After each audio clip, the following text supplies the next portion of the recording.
I sure am glad to have this roaring fire next to me because last night it was 10 degrees below zero here in Maine, and we are expecting a big snowstorm this coming week, I tell you. In addition, though, to being our younger son's birthday, for me at least, February 2nd is the turning point of winter. Once I get past January, I find myself leafing through the Johnny's Selected Seed catalog, reading about varieties of beets and carrots and delicata squash we might plant this year in our vegetable garden. I find myself thinking about the daylilies I will need to transplant and the rhubarb corms I will need to split. I find myself wondering whether the tiger lily bulbs I planted last fall will come up, and whether my one remaining beehive will make it until the dandelions bloom, ushering in the first big nectar flow of the year. I find myself making a mental list of springtime gardening chores to get done before spring turns into summer and the weather gets too hot. Work some fertilizer into Tim and Viv's wedding garden. Finish building the rock cairn I started last spring in my perennial garden. Reset some of the stones in my labyrinth. And as each day passes, the big overarching question forms ever more boldly in my mind. How long will winter last? This longing for spring right about now is not just me, though. The need to look past the cold of winter to the warmth of spring goes way back to ancient times. You see, February 2nd is the midpoint of winter, halfway between the shortest day in December and the spring equinox in March. Come February 2nd, no matter who we are or even when we lived, we are on the upswing to spring. In pre-Christian times, February 2nd was known as the Festival of Lights in Britain.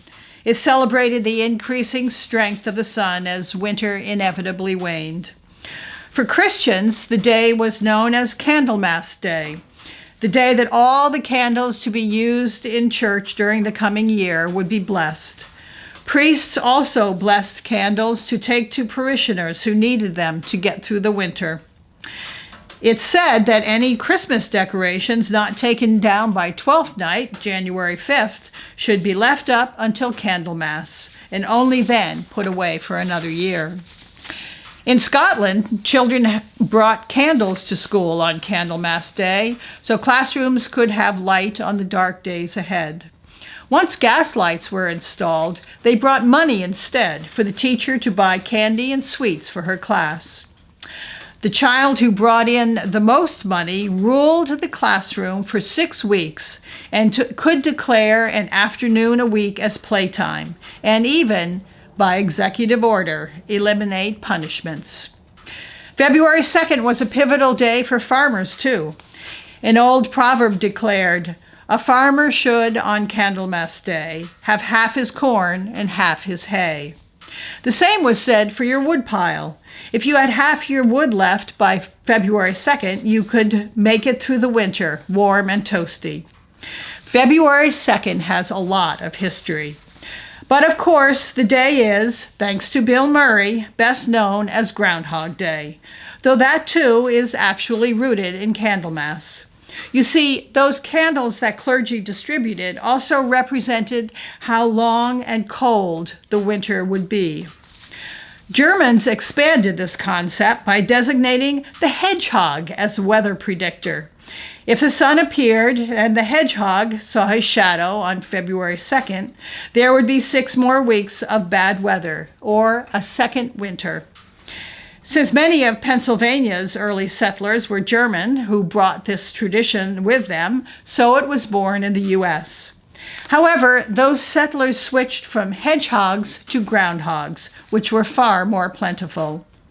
And then, in 1886, the Puxatawney Spirit newspaper printed the first news of a Groundhog Day observance.